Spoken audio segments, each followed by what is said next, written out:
Vou dar um exemplo. A primeira constelação que eu fiz é relativa a um processo judicial, né? No meu treinamento de constelações. O caso era de uma senhora, né? Já tinha quase 60 anos e que estava sendo acusada de tráfico.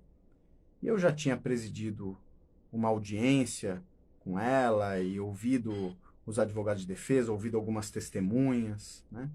E eles trouxeram para a audiência pessoas falando bem dela, assim, falando, poxa, o serviço social que ela presta, que ela tinha um comérciozinho e os vizinhos mandavam as crianças para comprar doce, ela era benquista na comunidade, e aí ela tinha um filho preso, né? E ela cuidava dos netos, e aí a defesa falava assim, mas se ela for presa, doutor, com quem vão ficar essas crianças que ela cuida, né? Ela está movimentando a economia, tem esse pequeno comércio no bairro, uma pessoa bem vista na comunidade.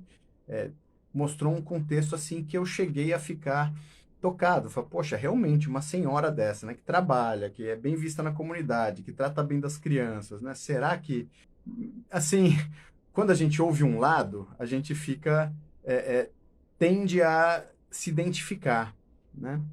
Mas aí na constelação, o que que aconteceu? Lá pelas tantas, primeiro, eu olhava para ela e ela começou a girar. Assim, começou a girar e começou a rir da minha cara. Rir da minha cara, assim, falando, ah, ele não sabe de nada. Porque, assim, eu tava com pena dela. Olha só, né? Que ingenuidade, a compaixão pura e simples, né?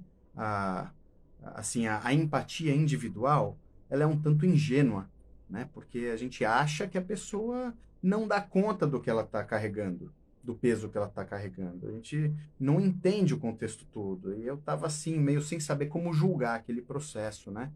E ela começou a rir da minha cara, a representante dela.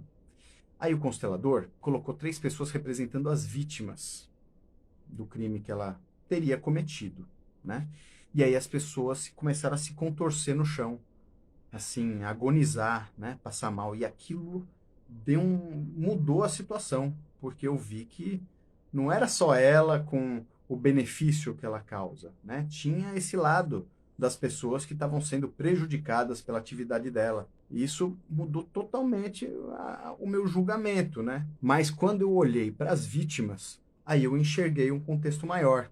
E aí eu vi que ela não tinha nada de coitada, porque fazia pleno sentido ela estar sendo responsabilizada de uma forma pesada, inclusive, por algo que ela fez que também foi pesado, também tem consequências pesadas na sociedade, entende? Então, isso vale para tudo. Eu dei um exemplo, assim, para mostrar como abrir o espectro da visão para enxergar o contexto todo faz uma grande diferença.